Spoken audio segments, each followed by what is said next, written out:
तो कहानी के शुरुआत में हमारे मेन कैरेक्टर नादिन को दिखाया जाता है। नादिन अपना स्कूल टीचर ब्रूनर के पास आती है और कहती है कि मैं सुसाइड करना चाहती हूँ। मेरे को लगा किसी बड़े आदमी को ये चीज़ कहना चाहिए, इसलिए मैं आपको कह रही हूँ। ये बात सुन के ब्रूनर कहता है कि मैं भी सुसाइड नोट लिख रहा हूँ। मैं भी अपना जॉब वगैरह से तंग आ चुका हूँ एंड इन सब के लिए मेरे को स्कूल ब्रेक का ज़रूरत है। और स्कूल ब्रेक मेरे को बहुत ज़्यादा अच्छा लगता है, बट इन सब में भी स्टूडेंट आके मेरे को डिस्टर्ब कर रहा है और ये रीज़न है कि मैं सुसाइड नोट लिख रहा हूँ। इधर पे अपना स्कूल टीचर नादिन को ज़्यादा सीरियस नहीं लेता। फिर नादिन वहाँ से चली जाती है। फिर नादिन को दिखाया जाता है जो कि अपनी बचपन की कहानी बता रही थी। उससे बचपन से स्कूल वगैरह में उतना ज्यादा दिलचस्प नहीं थी, पर दूसरी तरफ उसके भाई जो कि सब में बहुत ज्यादा माहिर था और उसका भाई का नाम था डैरियन। बचपन से नादिन को स्कूल पे ड्रॉप करने के टाइम उसके फादर और मदर बहुत ज्यादा एफर्ट डालता था। नादिन का कहने का मुताबिक उसके फादर ही उसको समझता था। उसका फादर उसको बहुत अच्छी तरीके से हैंडल करता था। स्कूल में नादिन का मन नहीं लगता था, पर अचानक एक दिन उसको क्रिस्टा नाम की एक लड़की आके मिली। क्रिस्टा ने नादिन को एक बग दी एंड उसको कहने लगी कि तुम मेरे साथ इसकी मॉम बनोगी।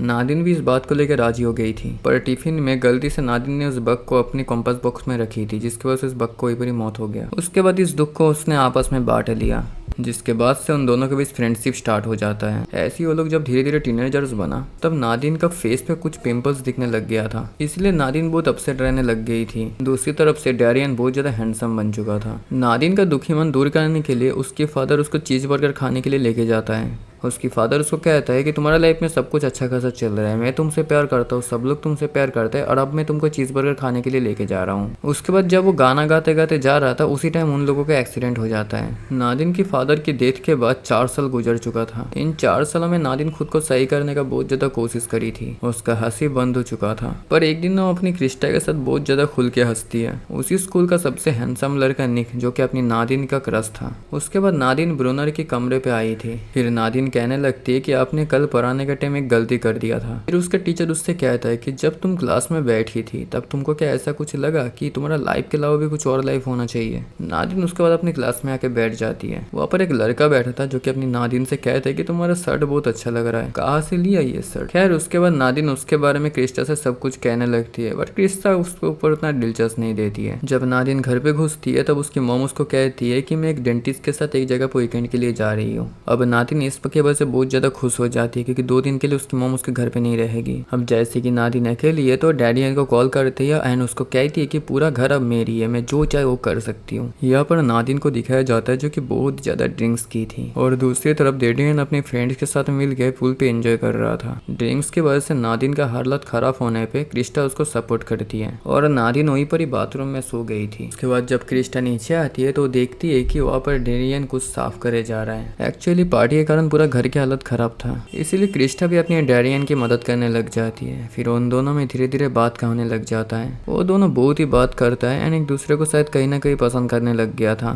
सुबह जब नादिन की आंख खुली, वो जाके देखती है कि उसकी दोस्त क्रिस्टा और अपनी डैरियन एक ही बिस्तर में इंटीमेट हो रहा था। इस बात के लिए काफी ज्यादा परेशान हो जाती है। फिर क्रिस्टा नादिन से सॉरी कहती है एंड कहती है कि मेरे को पता नहीं है कि ये सब कैसे हुआ, पर नादिन उसको कुछ ना कह के वहाँ से चली जाती है। जब क्रिस्टा उसको कहती है कि प्लीज कुछ तो कहो, तो नादिन उसको कहती है कि तुम्हारे इसमें कोई गलती नहीं है। वो यहाँ पर सारा गलती अपनी भाई डैरियन के ऊपर डाल देती है। वो डैरियन से कहती है कि तुमको जिम करना पड़ता है, जिसके वजह से लोग तुम पे अट्रैक्ट होते हैं। तुम्हारी खुद का कोई पर्सनालिटी नहीं है, इसलिए तुम मेरा फ्रेंड से दूर ही रहना। फिर डैरियन कहते हैं कि तुम्हारा कोई फ्रेंड्स नहीं है, सिर्फ एक ही फ्रेंड है। फिर नादिन को दिखाया जाता है जो कि स्कूल में आई थी एंड स्कूल में आके उसको रियलाइज होती है कि उसने होमवर्क नहीं की थी। फिर स्कूल टीचर से कहती कि मैं जरा अपसेट थी मेरी फादर की डेथ के चक्कर में। फिर स्कूल टीचर कहता है कि तुम्हारी फादर की डेथ का कितना समय हो चुका है। इसके बाद नादिन कहती है कि सिर्फ 4 साल। जो सुनकर टीचर कहता है कि मैं किसी का मौत के ऊपर सिर्फ 4 साल नहीं 1 साल ही देता हूँ, तुम 4 साल तक दुखी नहीं रह सकते। फिर नादिन अपसेट होकर एक जगह पे बैठ जाती है। फिर वहाँ पर वही लड़का जो कि नादिन का ड्रेस को लेकर तारीफ किया था, उसका नाम था एरविन, वो अपनी नादिन के साथ बात करता है। वो पूछता है कि तुम्हारा वीकेंड कैसे गया। नादिन कहती है कि बहुत बेकार। इसके बाद वो कहता है कि मैं अपने फ्रेंड्स के साथ गोल्फ खेल रहा था। नादिन को भी इस चीज में बहुत ज्यादा इंटरेस्ट लगने लग जाती है। फिर वो लड़का नादिन से पूछता है कि तुम मेरे साथ गोल्फ खेलने के लिए जाओगे। फिर नादिन कहती है कि हम लोग को ग्रुप में जाना चाहिए। स्कूल में डैरियन और क्रिस्टा फिर से मिल जाता है। डैरियन यहाँ पर अपनी क्रिस्टा से कहता है कि कल रात तुम्हारे तुम्हारे साथ स्पेंड करके मेरे को बहुत अच्छा लगा। और वो दोनों फिर से मिल जाता है, एक दूसरे के साथ फिर से मिलने का वादा करता है। स्कूल के बाद क्रिस्टा नादिन के साथ बात करती है ना, उसको सारी चीज एक्सप्लेन करने की ट्राई करती है। यहाँ पर नादिन कहती है कि तुमको मेरा भाई के साथ ऐसी नहीं करनी थी। क्रिस्टा यहाँ पर कहने की कोशिश करती है कि हम लोगों का फ्रेंडशिप के अंदर ये चीज असर नहीं करेगा, पर नादिन यहाँ पर उसकी बात ही नहीं सुन रही थी। यहाँ पर नादिन कहती है कि मैं और डरियन एक पार्टी में जाने वाले हैं, तुम हमारे साथ आ सकते हो। क्रिस्टा फिर इस चीज के लिए हाँ कर देती है, बहुत ज्यादा खुश हो जाती है। इसके बाद जब क्रिस्टा रात में उन लोगों के साथ पार्टी में जाती है तब वो डैरियन का हर फ्रेंड के साथ मिलने की कोशिश करती है, सब कुछ समझने की कोशिश करती है। पर दूसरी तरफ नादिन काफी ज्यादा अकेला फील करती है। नादिन भी यहाँ पर सबके साथ बात करके फ्रेंड बनाने की कोशिश करती है, बट वो ट्राई करते रहती है, बट वो फेल हो जाती है। उसके बाद वो अपनी मॉम को कॉल करती है, बट यहाँ पर दिखाया जाता है कि उसकी मॉम भी बहुत ज्यादा डिस्टर्ब थी, क्योंकि वो जिस डेंटिस्ट के साथ वीकेंड पे गई थी उसको पता चलती है कि उस डेंटिस्ट की एक वाइफ भी है।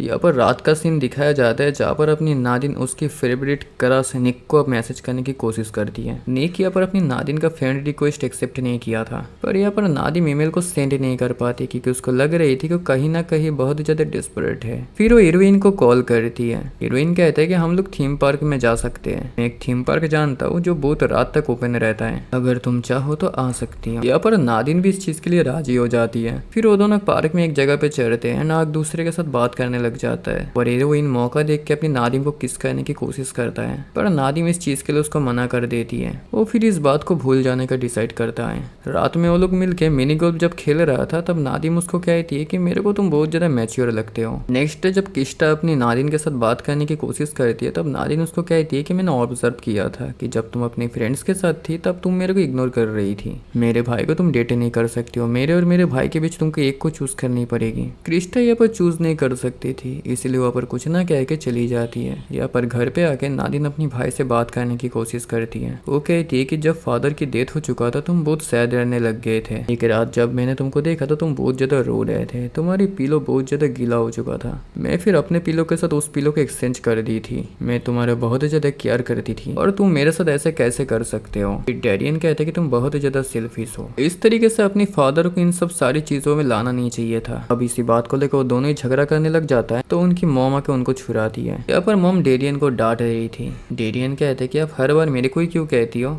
तो उसकी मॉम कहती कि सिर्फ तुम ही हो जो कि मेरे बात सुनते हो। नादिन फिर उसकी क्रश मतलब निक के वहाँ पर पहुंच जाती है। निक उस दुकान पे काम करता है। यहाँ पर नादिम उसके साथ बात करने की कोशिश करती है। यहाँ पर निक उसके साथ बात करता है और उसके बारे में जान के उसको इग्नोर करके चला जाता है। तो यहाँ पर अपनी नादिम को उसकी मॉम कहती है कि तुम्हारे क्रिस्टा के बीच जो भी है उसको सॉल्व कर लो, क्योंकि मैं तुमको हर दिन स्कूल में नहीं ड्रॉप कर सकती। वो तुमको लेने आती है तो मेरे ऊपर से बोझ थोड़ा सा कम हो जाता है। स्कूल में कोई हीरोइन को ढूंढ रही थी। हीरोइन का फ्रेंड उसको कहता है कि हीरोइन एक स्कूल प्रोजेक्ट के लिए तैयारी कर रहा है। फिर नादिन जाके मिस्टर ब्रोनर के साथ लंच करने लग गई थी। वो कहती है कि यहाँ पर मेरा कोई भी फ्रेंड्स नहीं है। उसके बाद नादिन को गुस्सा आ जाती है एंड वो मिस्टर ब्रूनर को बहुत ज़्यादा उल्टा सीधा कह देती है। फिर मिस्टर ब्रूनर उसको कुकीज़ देते हैं एंड उसको कहता है कि तुम मेरा फेवरेट स्टूडेंट हो। फिर नादिन कहता है कि यार सच में। फिर ब्रूनर कहता है कि तुम अभी अपसेट हो, इसीलिए मेरे को ये कहना चाहिए। उसके बाद हीरोइन उसको कॉल करता है एंड उसको पूछता है कि तुम मेरे बारे में पूछ रही थी, मैं थोड़ा बिजी था। नादिन पहले तो उसकी कॉल रख देता है, लेकिन बाद में घुमा के कॉल करती है एंड कहती है कि मैं एंटी डिप्रेशन पिल ली थी, इसीलिए मैं थोड़ा सा दुखी थी। हीरोइन नादिन को अपने घर बुलाता है एंड कहता है कि मेरे घर पे एक स्विमिंग पूल भी है। फिर नादिन उसके घर पे जाती है एंड वो लोग बहुत ज्यादा मस्ती करता है। पर नादिन डायरेक्ट अपनी हीरोइन से कहती है कि तुम मेरे साथ इंटीमेट होना चाहते हो। या पर हीरोइन बात को थोड़ा सीरियस ले लिया था, इसलिए थोड़ा सा अपसेट हो जाता है और फिर नादिन से कहता है कि तुमको अपने फ्रेंड के साथ ऐसी बात नहीं करना चाहिए। नादिन इस चीज के लिए सॉरी कह देती है। उसके बाद वो दोनों एक दूसरे के साथ हैंग आउट करने लग जाता है। यहाँ पर हम लोग को पता चलता है कि हीरोइन ड्राइंग करता है, एक अच्छा खासा आर्टिस्ट है। वो अपनी ड्राइंग की प्रोजेक्ट से एक फिल्म बनाने वाला था। उसकी पेरेंट्स 3 महीने से उसके घर पे नहीं था, फिर भी वो कोई पार्टी वगैरह नहीं करता था। अपने गोल्स पे उसका फोकस है। उसके बाद दोनों ने एक दूसरे के साथ टाइम स्पेंड करने लग जाता है। नेक्स्ट डे जब नादिम की मॉम नादिम को स्कूल छोड़ने के लिए आई तो नादिम गाड़ी से निकल के देखती है कि उसकी फ्रेंड क्रिस्टा वहाँ पर है, जिसको देख को फिर से गाड़ी के अंदर बैठ जाती है एंड कहती है कि उसको स्कूल नहीं जाना है। यहाँ पर मजबूरी में आके नादिम की मॉम उसकी बेटी को लेकर उसके ऑफिस पे चली जाती है। यहाँ पर ऑफिस में आके नादिन अपनी मॉम को परेशान करने लग जाती है। आखिर में नादिन का मॉम परेशान होकर कह देती है कि तुम जिस तरीके से बड़े हो रहे हो तुम्हारी फादर को बिल्कुल पसंद नहीं था। जो सुन के नादिन को गुस्सा आ जाती है ना, अपनी मॉम की कार लेकर वहाँ से भागने लग जाती है। वो डायरेक्ट निक को मैसेज कर देती है। वो कहती है कि तुम मेरे को अच्छे लगने लग गए थे, क्या तुम मेरे साथ इंटीमेट होना चाहोगे। पर यहाँ पर नादिन मैसेज को डिलीट करने की के बजाय गलती से सेंड कर देती है। फिर यहाँ पर नादिन भागते भागते मिस्टर ब्रूनर के पास आती है और उसे सारी बात कह देती है एंड उसको कहती है कि आप किसी तरीके से उसकी फोन वगैरह ले लो, क्योंकि नादिन यहाँ पर नहीं चाहती थी कि उसकी मैसेज निक देखे। यहाँ पर मिस्टर ब्रूनर उसको कहता है कि सब कुछ ठीक हो जाएगा, तुम टेंशन मत लो, तुम घर जाओ। मिस्टर ब्रूनर उसको कुछ पैसे देता है एंड कहता है कि तुम आइसक्रीम वगैरह खा के आओ। यहाँ पर नादिन को उसकी मॉम का कॉल आती है बट नादिन उसको इग्नोर कर देती है। पर उस टाइम निक का मैसेज आता है। निक कहता है कि तुम रात में अगर चाहते हो तो हैंग आउट कर सकते हो, जो देख के नादिन खुश हो जाती है एंड वो काफी तैयारी करने लग जाती है। पर इन चक्कर में उसका रूम का कचरा हो गया था। जब उसका मॉम घर पे आती है तब देखती है कि उसकी रूम की ऐसी हालत है। उसके बाद उसकी मॉम बहुत ज्यादा गुस्सा हो जाती है और फिर डैरिन को कॉल करने लग जाती है। डैरिन यहाँ पर अपनी क्रिस्टा के साथ कुछ फ्रेंड्स के साथ था। उसकी मॉम का अचानक कॉल आती है और उसकी मॉम अपनी नादिन के साथ जो भी हुआ है सब कुछ अपनी डैरिन को बोल देती है। डैरिन फिर अपनी मॉम को शांत करने के लिए एंड उसका सहारा देने के लिए वहाँ से चला जाता है। पर क्रिस्टा भी उसको सपोर्ट करने के लिए उसके साथ आ गई थी। दूसरे सीन में दिखाया जाता है जहाँ पर अपनी नादिन अपनी निक के साथ डेट पे जा रही थी। यहाँ पर घर पे अपनी मॉम बहुत ज्यादा परेशान थी, इसलिए डैरिन उसको कहता है कि आप हमेशा हमको ही क्यों कॉल करते हो। यहाँ पर डैरिन की मॉम को अपनी गलती का एहसास हुआ था एंड वो कहती है कि तुम्हारे अलावा मेरा कोई है भी नहीं, तुम ही हो जो मेरी बात वगैरह सुनते हो। यहाँ पर गाड़ी का सीन दिखाया जाता है जहाँ पर अपनी नादिन निक के साथ एक जगह पे आती है, जहाँ पर निक उसको डायरेक्ट इंटीमेट होने के लिए राजी करवाने लग जाता है, उसके साथ इंटीमेट होने लग जाता है। पर नादिन उसको मना कर देती है। इस वजह से निक को बहुत ज्यादा गुस्सा आने लग जाता है। वो कहता है कि तुमने मेरे को मैसेज करके कही थी। नादिन को फिर बहुत ज्यादा बुरा लगती है एंड वो वहाँ से निकल के चली जाती है। वो उसे लाइक करती थी और ये मैसेज उसको गलती से चला गया था। उसे लगी थी कि शायद निक भी उसको लाइक करता है, बट ऐसा कुछ भी नहीं है। उसके बाद वो मिस्टर ब्रूनर को कॉल करती है एंड मिस्टर ब्रूनर उसको अपने घर लेके आ जाता है। घर पे आके नादिन देखती है कि अपन मिस्टर ब्रूनर की एक अच्छी खासी फैमिली भी है। नादिन कभी भी एक्सपेक्ट नहीं की थी कि उसका एक फैमिली भी होगा। कुछ देर बाद वहाँ पर डैरिन आ जाता है, पर नादिन जब देखती है कि वहाँ पर क्रिस्टा भी, इसलिए नादिन उसके साथ जाने से मना कर देती है। पर डैरिन इस बार गुस्सा हो जाता है। फिर नादिन कहने लगती है कि तुम्हारे लिए सब कुछ इजी है, तुम्हारा लाइफ इजी है। फिर डैरिन कहने लगता है कि ऐसा कुछ भी नहीं है, क्योंकि वो जिस कॉलेज में जाना चाहता था वहाँ पर वो जा नहीं सकता, क्योंकि उसको घर के पास रहना पड़ेगा, क्योंकि उसको अपनी मॉम की ख्याल रखना पड़ेगा। और उसे पता नहीं कि नादिन अपनी मॉम का ख्याल रख पाएगी कि नहीं। वो क्रिस्टा से प्यार करता है बट नादिन ये सब चीज पसंद नहीं करती है। ये चीज उसको अंदर ही अंदर खाया जाता है। फिर डैरिन मिस्टर ब्रूनर से कहते हैं कि बाद में इसको घर छोड़ देना। फिर वहाँ से चला जाता है। फिर कुछ देर बाद मिस्टर ब्रूनर उसको घर छोड़ देता है। उसके बाद नादिन डैरिन के पास आती है और उसको कहने लगती है कि मैं बहुत ज़्यादा सेल्फिश थी, मैं हर वक्त अपने बारे में सोच रही थी, तुम पे क्या बीत रहा था ये मेरे को आइडिया नहीं थी, इसके लिए मैं तुमसे सॉरी कहना चाहती हूँ। उसके बाद डैरिन उसको गले लगा लेता है और उसको माफ कर देता है। नेक्स्ट दिन नादिन को दिखाया जाता है जहाँ पर उसका मूड काफी ज्यादा अच्छा था। वहाँ पर वो क्रिस्टा को देखती है और उसको हाय बोल के चली जाती है। उसके बाद हीरोइन की मूवी देखने के लिए चली जाती है, जहाँ पर दिखाया जाता है कि यहाँ पर एक लड़की को बहुत ज्यादा प्यार करता है, पर वो लड़की हमेशा उसको इग्नोर करती है। फिर वो लड़का उस लड़की को एक मॉन्स्टर से बचाता है। फिर वो लड़की जब मॉन्स्टर से बच जाती है, वो लड़की उसको प्रपोज करने के लिए आती है, पर इस बार वो लड़का उसको भाव नहीं देता एंड वो मुंह बंद करके चला जाता है। इस मूवी को देख के अपनी नादिन समझ जाती है कि वो अपनी हीरोइन को जिस तरीके से इग्नोर कर रही थी वो सही नहीं था।